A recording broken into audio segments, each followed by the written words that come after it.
I'm up in the rig again, sailing on this beautiful schooner, Wolfhound. And in the background here you can see, maybe not, the coast of Portugal. I'm sitting on top of the lower foremast.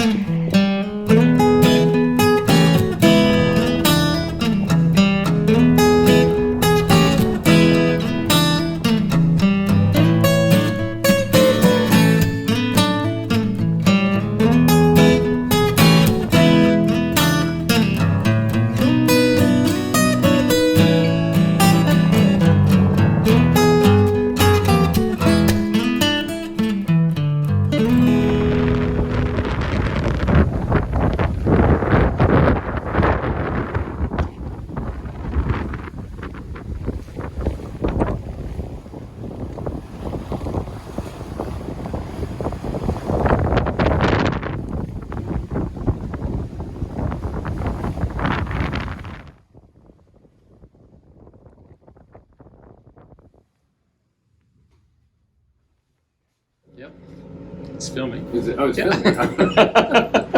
All right. So, Wolfhound is, in a way, John Alden's lost schooner. She's the last schooner that he designed for himself that was actually built. And John Alden became famous in the 19-teens and 1920s. He was part of a group of people that popularized offshore racing. And he had early in his life been on a schooner adventure or a schooner delivery that was very traumatic, and they ended up surviving some very bad weather on a New England fishing schooner. And I believe they delivered from somewhere Lunenburg to Boston or something. And the schooner's good behavior at sea saved their life. And he was enamored with the New England schooners, both from Gloucester, Mass, and from Lunenburg. And he started to design schooners when he had his own firm. They were modeled after the fishing schooner hull shape, even though his schooners were smaller and they were yachts. And he was also a member of Cruising Club of America, or a founding member, who had as a mission to popularize adventure sailing and offshore racing. And they formed that club in 1922, and of course the Newport Bermuda race is the big crowning racing event for CCA, and we're a member of CCA also. So the schooner hull shape was developed over many years, starting in the mid-1800s all the way up to early 1900s. And John, all the schooners are, if you look at the hull shape, are a little bit like the Hancock schooners from Lunenburg. Hancock is an island just outside Lunenburg, and if you look at the schooners that develop on that island, they have very reminiscent hull shape of Alden schooners. Of course, the fishing schooners had to be very fast because they needed to go home and get the best price for the fish. They needed to be very seaworthy. They carried a lot of cargo, so they needed a big volume and a lot of stability. And because they fished on the banks, Georges Banks and whatnot, especially in the winters when the weather was really bad, it's very shallow there. So they need to be fast, they need to be safe, and they needed to be able to go home fast and get a good price. So the expression fast and able schooners came from that era. And, whatever, 50 or 100 or I don't know how many years it took to develop these hull shapes, but eventually they became a little bit of a legacy, these schooners. And so John Alden built his reputation on that kind of boat, but for yachting, for normal people. And his clients were not always the rich and famous, not like the Herreshoff things that did things of Vanderbilts and whatnot. His clients were often normal people, common man that want to go to sea in smaller schooners. And when he built schooners on speculation, which he often did, he would build them up the commercial shipyard up in Maine. For example, Hodgson Brothers in the East Booth Bay. It's one place where they built commercial fishing schooner, and there he built his schooners on speculation. He built a whole series of schooners for himself called the Malabar 1, 2, 3, up to 12. And he typically built schooner, he raced it for one season and sold it. And the next year he did another one. And This schooner, Wolfhound, was designed 347, was designed in 1927 by his office. Clifford Swain drew the lines, but you can see in the drawings that Alden had been there with his famous pen, making a little bit adjustment to his liking. And the client was John Alden. And he was probably going to build this schooner, Wolfhound, as I named her, to be a boat built on speculation. But being that she's so large, 122 feet on deck, you would have to be pretty gutsy to do that. Of course, in 1927, the Roaring Twenties was in full swing and it wasn't totally crazy. But in 1929, when the stock market crashed, it was an insane idea. So the preliminary design of this boat went into the archives, and by the time the recession was over, or the Great Depression, I guess, World War II started. And by the time World War II was over, this kind of boat, a three-masted gaff-rigged fishing schooner yacht, or yacht based on a fishing schooner hull ship, was basically obsolete by that time. If you had a schooner, it would be a staysail schooner, and typically you would have a Marconi sloop in those days. So the drawings went in archives, and I found them in a book published about John Alden in 1985. And in 2007, I managed to buy the rights to build the schooner, and she still hadn't been built. I bought the exclusive rights to build Wolfhound from the Alden office, which by then was a year away from closing down, and donating all the drawings of the entire collection of all the designs to the MIT Museum, to the art collection at MIT. And but I managed to buy the design, and the little contract we signed is now in the museum in the folder for Design 347 that says we are building the only one and only original John Alden 347, which was his last schooner. These schooners are unique in the way that they're not sailing upwind very well because the three masts don't point very high, and they don't sail downwind very well. But on the reach, they are incredibly fast and incredibly comfortable. When you get this particular schooner we discovered on this trip across the Atlantic, that if you run at 10, 11, 12 knots, it's like a freight train. Very easy to steer, perfectly smooth motion. At lower speeds, because the rig is heavy, she rolls quite a bit and can be quite uncomfortable. But when the wind picks up, and in our case we sailed her without the mizzen sail, so we only had the fore and the main gaff sails, the staysail and the jib. And we were, last night for example, coming in towards St. Thomas now, we had 30 knots of breeze, and we were reaching quite comfortably when we were reaching. Sailing upwind, of course, in big seas is not as comfortable. And it feels quite controlled when you reach in the schooner.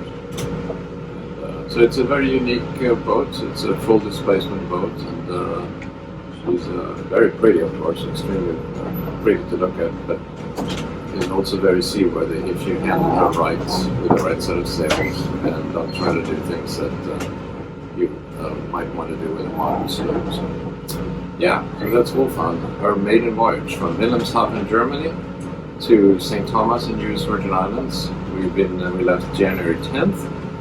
Today is, I don't know what date it is today. February 5? February 5th. We will come in February 12th, I think, to St. Thomas, which with a 3-day stop in Las Palmas, it makes it about 30 days from Wilhelmshaven, Germany to St. Thomas, USVI. And it's about a 5,000 mile nautical trip. So pretty substantial voyage, especially since we started in January and we went on the sail in Wilhelmshaven with snow. So we are all looking forward to getting to St. Thomas and have some nice cool drinks and enjoy the sunset and maybe even smoke a cigar.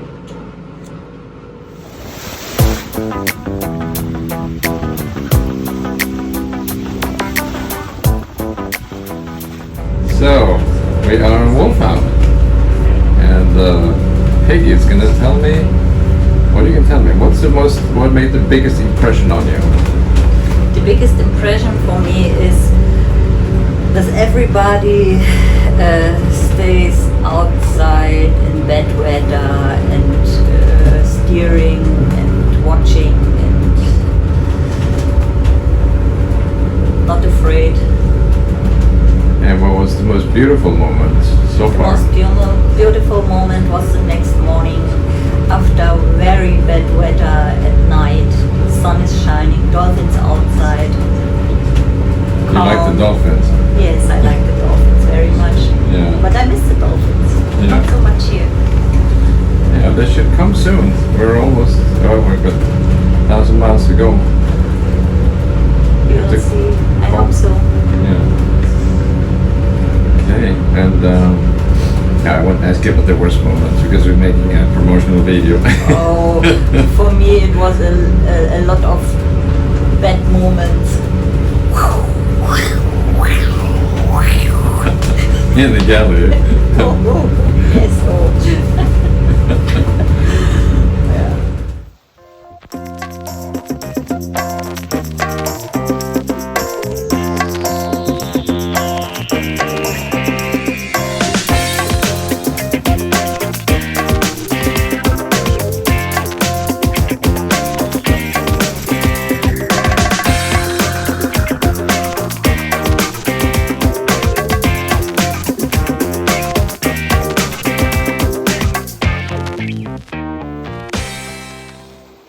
Okay, this is Dean.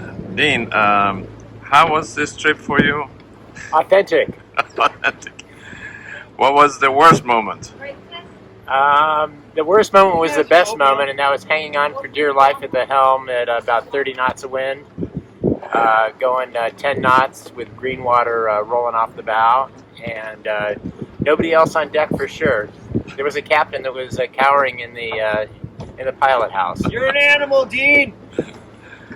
Okay, so the best moment was the worst one.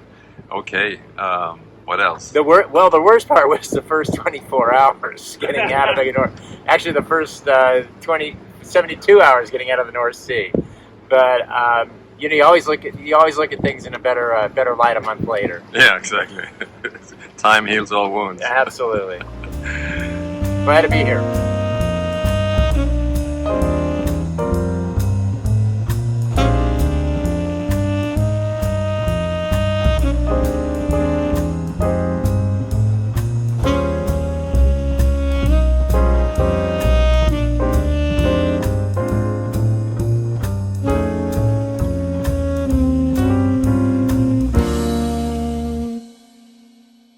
Revenge. Guys, this is revenge. I knew you could do better. Alright, take two. Okay, Phil, tell us about the trip. Okay. Short version. Short version. Great to be on this trip. This is like a once in a lifetime experience. So in the small group that we have here, I think the dynamic is really nice. The thing that I not expected was to not see so little activity, whether it's ships or fish mammals in the water. We barely saw any. Just after 2 days, we saw the spray of a small whale, and that was it. So that was a big surprise. The part that was really tough for me, I think for everybody else on board but Anders, was the 4 on 4 off. That was pretty tough, getting into the rhythm. So the first few days it's really taxing and the body is fighting it. But after a few days you get used to it and that's okay. And the most beautiful moment? The most beautiful moment was a few days ago when we had no wind at all at night, and the sea was completely like a mirror, completely flat. You could see all the stars in the sky. And that was out of this world. It was really pure beauty, and it's really magical. So yeah, there's a little bit of anxiety when you think about going at sea for 2 to 3 weeks, so far away from any other human presence. But I think that anxiety left me quite quickly, and I started to enjoy just the serenity of being at sea and, for a long period of time. So that was really good. I'm really glad to be part of that trip.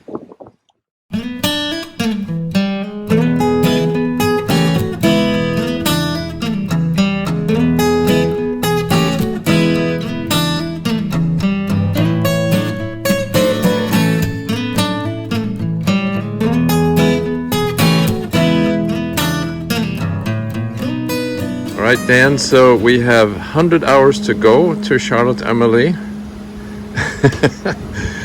And yeah, I'm curious to know what made the biggest impression on you for on this whole trip. Well, Anders, it's been an epic journey. Emphasis on the word epic. From the frigid winter of Wilhelmshaven to what is right now an incredibly beautiful 80+ degree day in weather and wind. And what's been the biggest impression is life at sea. Yeah, you never sailed really ocean sailing before, and you step on this trip. I've 30 never been days out of the at San sea. Francisco Bay. Yeah, and you sail 5,000 nautical miles halfway around the North Atlantic, and yeah, I bet that was a little bit of a new experience. Absolutely, you know, and I'm in a place in my life where I was ready for it, and still, once you get out on this open ocean, you're never ready for it. It's just this incredible, amazing, calming, terrifying, boring, fascinating, just journey of juxtaposition. Yeah, yeah. And what was the most beautiful moment that you can remember? The most beautiful moment is when two things: when we as a crew are all together, you know, morale is high and we're joking and laughing, and two, when I, as just a crew member, am present and just loving the moment, like right now. Yeah, it's pretty nice. We're gonna have this this weather and this reach for 100 hours, 4 days, and it will be just like this. And that will be kind of the crowning event of a trip with some nice weather. And absolutely, and especially for, you know, the design and period 1927 I'm talking about of this ship is one of the most amazing aspects for me. You know, Anders, that you've taken this from drawings to reality. And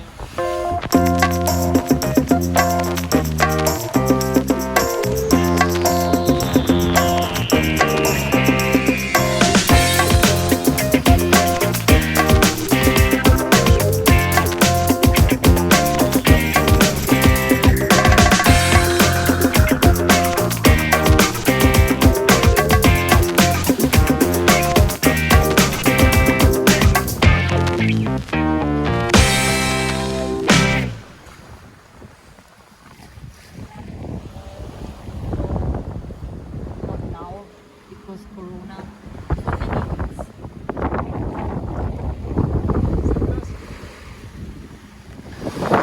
so Friday afternoon, we are 320 miles from St. Thomas, and we're going to be jibing in a couple hours, and then we're going to sail through the night and all of Friday, and we should be in St. Thomas about midnight Saturday night. And we have a good breeze here. It's blowing, it's hard to say, probably 22, 25 knot, and it's quite a bit of sea. And we're reaching down here with our normal staysail, jib, main, and fore. No mizzen sail, and it's rolling quite a bit, but it's beautiful, it's gorgeous, and we had some lack of wind this morning, we had some squalls, and now it's just grand open ocean. It's really spectacular, and it has a special feel to it after 8 years of building this schooner, and a month of a quite difficult delivery with a lot of bad weather. To be a day and a half away from our destination is grand. It's warm. It's almost 28 Celsius in the water. It's mild in the air. The sun is Caribbean sun. So just take a little splash. Great water on deck. All right.